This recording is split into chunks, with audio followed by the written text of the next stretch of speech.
Bonsoir à tous et bienvenue sur Monaco Info. Installez-vous confortablement, c'est parti pour une nouvelle édition. Des opérations d'héliportage sont actuellement en cours sur la tête de chien en vue de prochains travaux de consolidation. Les explications dans ce journal. Nous recevrons le haut-commissaire à la protection des droits des libertés et à la médiation. En résumé, ce haut-commissariat a pour but de protéger les droits des administrés et lutter contre les discriminations. Nous verrons tout cela avec Annie Stoud. Suite de notre série de portraits consacrés aux chercheurs du Centre scientifique de Monaco. Aujourd'hui, rencontre avec Victor Planas Bielsa. Vous allez le découvrir, c'est un passionné de mathématiques, mais pour la bonne cause. Et enfin, du cinéma pour clore ce journal avec un classique des années 90, Édouard aux mains d'argent de Tim Burton avec Johnny Depp et Winona Ryder, un film de Noël projeté la semaine prochaine dans le cadre des Mardis du cinéma. Pour en parler avec moi, le directeur de l'Institut audiovisuel Vincent Vatrican. Tout cela sera développé dans ce journal et on commence, comme je viens de le dire, en prenant de la hauteur, direction la tête de chien à la Turbie, où un hélicoptère est intervenu en début de semaine et ce pour les besoins de travaux de consolidation. Les détails dans ce reportage de Sandrine Nègre et Alexandra Paolini. Nous sommes à quelques pas de l'observatoire situé à la Turbie. Ici, le panorama est magnifique, une vue imprenable sur la principauté. C'est aussi l'endroit qui a été choisi pour permettre à cet hélicoptère de se poser. Une opération délicate, la participation de cet hélicoptère, une condition sine qua non. Alors aujourd'hui ont été réalisées les opérations d'héliportage pour pouvoir amener le matériel nécessaire donc, aux travaux de réhabilitation des confortements, donc des confortements existants de la falaise du Botugan. On est actuellement sur la tête de chien et une centaine de mètres en contrebas, on va trouver la falaise du Botugan. Donc falaise qui domine à la fois la moyenne corniche et la sortie du tunnel Régnier 3, donc le tunnel qui assure la liaison entre Monaco et la France dans le sens sortant. Une falaise qui, dans les années 90, a été équipée de 62 ouvrages de confortement pour prévenir les chutes de pierre et maintenir ainsi la sécurité sur la moyenne corniche. D'ici la fin de l'année, on va commencer à conforter certains blocs, c'est-à-dire on va poser des câbles et forer les rochers en profondeur pour y enfiler des barres qu'on appelle des crayons, des boulons d'ancrage, qui sont des barres assez longues, entre 4 et 5 mètres, pour stabiliser ces anciens ancrages qui sont maintenant trop vieux, trop anciens.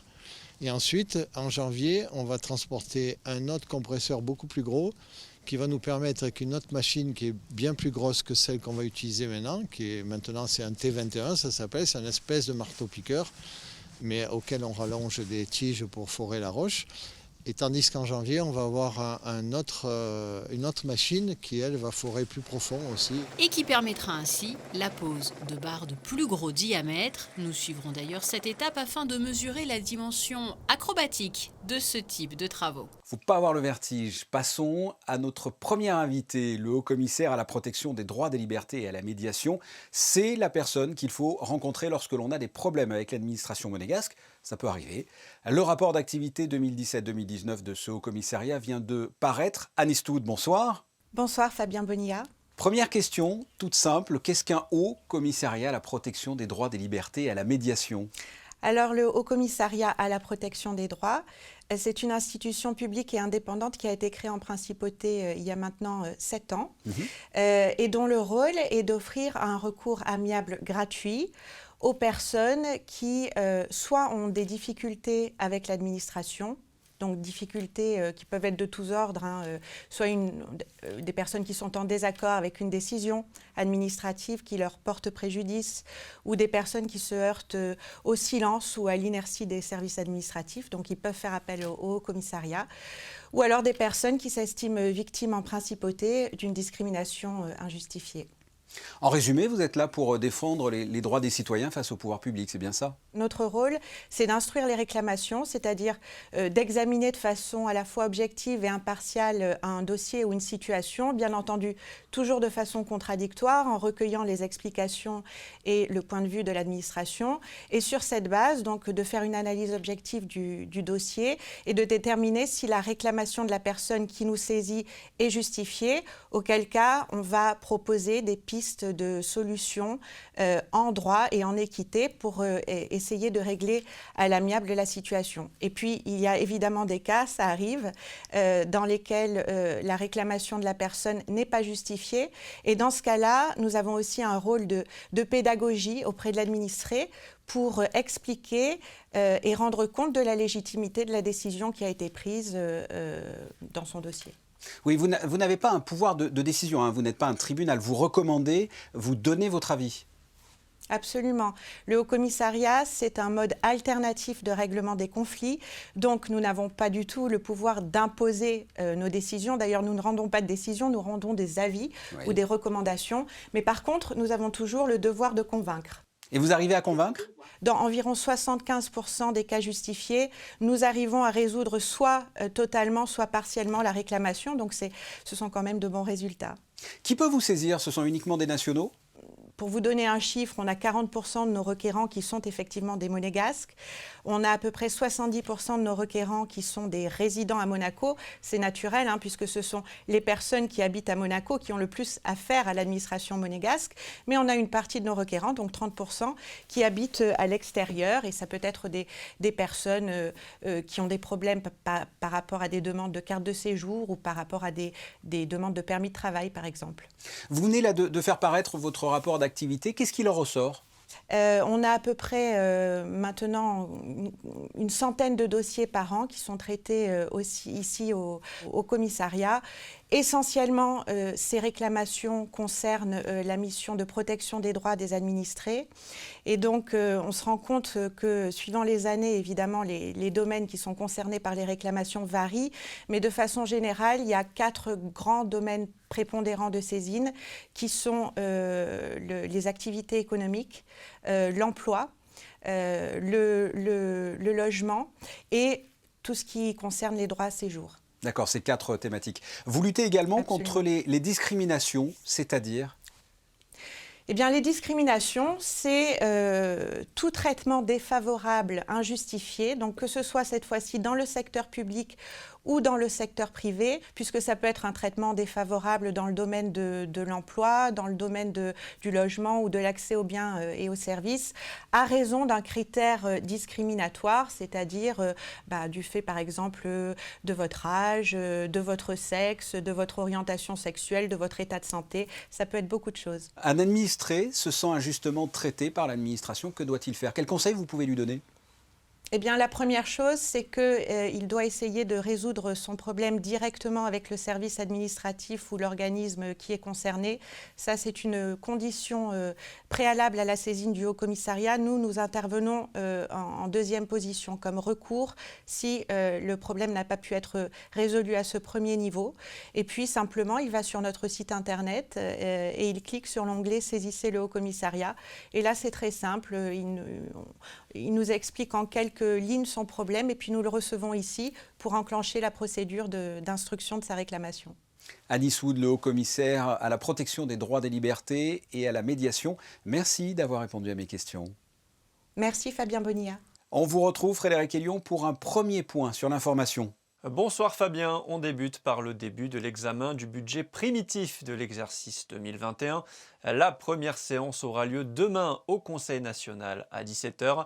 Vous pourrez la suivre en direct sur notre chaîne. 2 autres séances auront lieu les vendredis 11 et mardi 15 décembre. Le budget sera voté lors de l'ultime session le 17 décembre. La 9e édition des Trophées du Club de l'Écho de Monaco Matin aura lieu jeudi soir au Grimaldi Forum. Une édition un peu particulière et très remodelée cette année en raison de la situation sanitaire, avec des prix spéciaux et une audience très réduite, limitée à 1 personne par entité, sur invitation.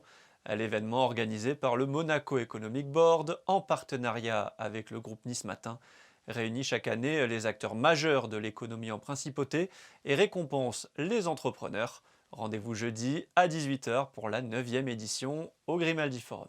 Monaco a participé à la 27e réunion du Conseil ministériel de l'OSCE. Accompagné d'une délégation, le ministre des Relations extérieures et de la coopération, Laurent Selmy, a pris part à la 27e réunion du Conseil ministériel de l'Organisation pour la sécurité et la coopération en Europe. Une réunion qui s'est déroulée par visioconférence les 3 et 4 décembre sous la présidence de l'Albanie. Dans son allocution prononcée devant plus de 600 participants, Laurent Anselmi a félicité la présidence albanaise pour le travail effectué tout au long de l'année 2020. Il a également tenu à saluer le rôle central joué par l'OSCE dans la promotion de la paix, de la stabilité et de la sécurité. On termine par cette remise de chèques au CSM lundi. La Fondation Flavien a remis hier pour la 5e année consécutive un chèque de 100 000 € au Centre scientifique de Monaco pour soutenir la recherche en faveur de la lutte contre les cancers pédiatriques. Depuis plusieurs années, l'équipe Mécanisme de résistance aux thérapies ciblées du département de biologie médicale du CSM concentre ses recherches afin de mettre au point des thérapies innovantes, efficaces et adaptées au cancer pédiatrique. Grâce au soutien de la Fondation Flavien, de grandes avancées ont pu voir le jour. Et nous restons au Centre scientifique de Monaco pour la suite de notre série de portraits consacrés aux chercheurs de ce centre. Sandrine Nègre et Thomas Deus ont rencontré Victor Planas Bielsa, un amoureux des chiffres, oui, mais au service de notre planète. Reportage. Chargé de recherche au département de biologie polaire au cœur du Centre scientifique de Monaco, Victor Planas Bielsa est mathématicien. En fait, depuis plus petit, j'ai toujours voulu être chercheur. Donc pas forcément dans la mathématique. Et d'ailleurs, ma formation initiale, c'était la physique. Donc j'ai fait une formation de Bac plus 5 en physique. Mais après, il y avait tellement de maths et j'aimais tellement que j'ai décidé après de faire un doctorat en mathématiques et donc changer un peu les métiers. Mais toujours en étant très très appliqué. Donc moi, l'idée, c'est d'appliquer les maths pour un peu découvrir le monde, découvrir la physique, mais aussi l'écologie, la biologie, etc. Et c'est justement cet amour qui le mène sur le chemin de la principauté, afin de transmettre son savoir et de se servir de ses mathématiques comme outil de recherche pour développer de nouvelles approches et de nouvelles théories. Je suis espagnol d'origine, mais donc j'ai fait mes études de doctorat, je les ai fait à Nice il y a longtemps. Mais après j'ai beaucoup voyagé, donc j'étais en Italie, j'étais en Angleterre, voilà, j'étais en Suisse. Et finalement, je suis venu au CSM parce qu'il y avait un profil de poste qui m'intéressait énormément. Et c'est pour ça qu'après 10 ans d'un peu parcours en Europe, je suis revenu à la Côte d'Azur à travailler au CSM. Un quotidien au centre scientifique basé sur l'échange et le travail en équipe. La journée type n'existe pas, mais ce que je fais normalement, c'est d'un côté parler avec mes collègues pour voir quelles sont les données qu'il faut analyser. Et donc moi, j'analyse les données, je fais beaucoup de machine learning, de l'intelligence artificielle pour essayer d'extraire des conclusions et des corrélations de ces données. Et après, avec eux, trouver des conclusions pour comprendre qu'est-ce que ça veut dire. Mais aussi, en journée type, ça pourrait être, par exemple, nous, on a beaucoup de matériel électronique et des capteurs et des sensors. Et on développe cette méthode électronique pour pouvoir capturer de nouveaux types de données qui nous aideront à comprendre l'écologie. Et voici l'objectif principal de ce mathématicien, comprendre comment les changements climatiques vont impacter les populations des manchots à partir de données collectées par des collègues en Antarctique. Il a des ciseaux à la place des mains, il transforme vos haies et vos buissons comme vous ne l'auriez jamais imaginé. C'est un véritable artiste capillaire. Un autre indice, il est campé par Johnny Depp dans un film de Tim Burton. Vous avez peut-être trouvé Edward aux mains d'argent. Eh bien, c'est le film de Noël projeté mardi prochain au Théâtre des Variétés dans le cadre des Mardis du cinéma. Je me suis entretenu il y a quelques jours avec le directeur de l'Institut audiovisuel de Monaco. Regardez. Vincent Vatrican, bonsoir. Bonsoir Fabien. On s'attaque mi-décembre à un grand classique des années 90, Edward aux mains d'argent, de Tim Burton avec Johnny Depp. Un mot sur ce couple cinématographique, parce que j'ai même l'impression que Johnny Depp est une muse en quelque sorte pour Tim Burton. Oui, ils ont tourné 7 films ensemble, donc en effet ça fait pas mal. C'est le premier qu'ils ont tourné ensemble, Oui. Le film qui a vraiment fait découvrir Johnny Depp après la télévision. C'est un film, je trouve, qui n'a pas vieilli. L'esprit de conte, de féerie et en même temps de fantastique et de critique quand même assez acerbe de la middle class américaine est toujours là. C'est un film qui fonctionne très bien. On voit tout de suite que Tim Burton a dû passer des heures et des heures dans la salle obscure pour regarder des films comme ça d'épouvante. Vous avez passé il y a quelque temps Nosferatu, mais j'imagine qu'il a dû le regarder avant même de faire ce film et d'autres et bien d'autres. Oui, Et puis, il a surtout beaucoup dessiné, puisque son premier métier, c'était de dessiner. Il a fait beaucoup de dessins, notamment pour Disney, où il inventait des personnages. Celui-ci est une création qu'il avait imaginé il y a déjà quelque temps, et puis qu'il a peaufiné. Après, évidemment, les inspirations sont multiples, même s'il s'en défend un peu. La tradition du cinéma anglais fantastique. Souvent, il dit non, pas vraiment. Il refuse un peu toutes ces aspirations. Il y a un petit côté quand même Frankenstein, non d'ailleurs? Voilà, plus que Nosferatu, je parlais de Nosferatu. Tout à fait. Ce qui est certain, c'est que l'inspiration Frankenstein est là. Et puis la présence d'un grand acteur américain attaché au cinéma fantastique, Vincent Price, auquel il avait dédié d'ailleurs un court-métrage qui s'appelait Vincent, et qui est donc le savant fou qui conçoit ce personnage, Edward, mais qu'il n'arrive pas à terminer, d'où la raison de ces ciseaux à la place des mains. C'est très poétique. Ah oui, il y a beaucoup de poésie dans le film.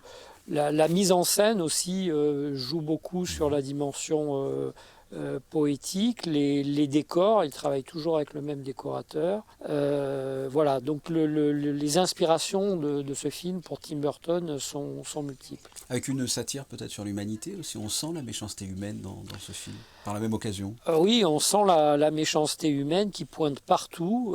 Tous les personnages sont croqués de manière ironique, à l'exception de quelques-uns quand même. Évidemment, l'héroïne qui tombe amoureuse d'Edward. Et puis finalement, Winona Ryder. Un dernier mot peut-être pour les téléspectateurs. Pourquoi il faudrait aller voir cette projection? Qu'est-ce que ce film a particulièrement intéressant? En quelques mots, vous l'avez évoqué tout le long de l'entretien. C'est un film assez magique. Je me souviens j'ai eu la chance d'assister à la première en France, en projection de presse. On est tous sortis avec des étoiles dans les yeux, parce que c'est un film, une vraie création originale pour le coup, qu'on n'avait plus du tout l'habitude de voir de la part du cinéma américain, qui était un peu sur la redite, redondant. Tim Burton, c'est pas son premier film, mais arrive avec vraiment une palette de couleurs, de musique, d'inspiration totalement nouvelle dans le cinéma. Donc voilà, rien que pour ça, il faut revoir ce film qui n'a pas vieilli. Voilà, Edward aux mains d'argent, le 15 décembre au Théâtre des Variétés. Merci Vincent Vatrigan. Merci Fabien. From Tim Burton comes the most incredible tale of a most unusual character.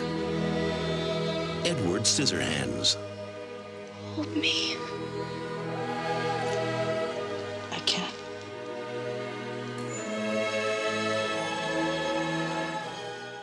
Edward aux mains d'argent, le film de Noël des mardis du cinéma, je me répète, le 15 décembre, 19h, au Théâtre des Variétés. On vous retrouve, Frédéric Hélion, pour le reste de l'actualité en bref. On commence par ce rendez-vous pour les amateurs de montres, Fabien. L'Hôtel des Ventes de Monte-Carlo organise une vente aux enchères de montres de collection jeudi à partir de 18h30. Le catalogue est à retrouver en PDF sur le site hvmc.com. Un salon consacré à la culture japonaise ouvre ses portes vendredi en Principauté. Oui, Made in Japan, 3 jours consacrés au Japon et à sa culture. Un salon à découvrir au Grimaldi Forum, vendredi 11 de 15h30 à 19h, puis samedi et dimanche de 10h à 18h. Au programme dégustation et présentation de produits, possibilité de commande de saké. Le week-end, vous assisterez à des démonstrations de kendo le matin dès 11h et de calligraphie japonaise l'après-midi à 16h. La Kid Night et la Teen Night 2020 sont en revanche annulées. Organisées par l'association Les Enfants de Francky, ces 2 soirées sont annulées en raison de la situation sanitaire actuelle afin de protéger les enfants et adolescents. Le Noël de Francky et le projet Ado sont également annulés. Toutefois, l'association organise une grande distribution de cadeaux de Noël la semaine prochaine dans les centres hospitaliers et les foyers de Monaco et de la région PACA. L'association qui offrira également un minibus à l'hôpital de Fréjus pour les déplacements des jeunes patients du service pédopsychiatrique. On termine par du sport et du basket. Gros match pour Monaco en Eurocup demain soir. La Rocca Team accueille la Virtus Bologne, le leader du groupe et un des favoris de la compétition demain à 19h à Gaston Médecin. Les Italiens, invaincus en cette rencontre, avaient battu les joueurs de coach Mitrovic 94-85 au match aller en Italie. La Virtus se présentera à Monaco sans son emblématique coach Sacha Djordjevic. Le Serbe a été remercié, une décision surprenante, à 48 heures du choc face à la Rocca Team. On passe aux prévisions météo. À quoi peut-on s'attendre pour mercredi, Frédéric ? Un temps toujours instable, Fabien, avec une matinée couverte et un risque de pluie. Puis le temps devrait se lever dans l'après-midi avec des éclaircies et des passages nuageux moins denses.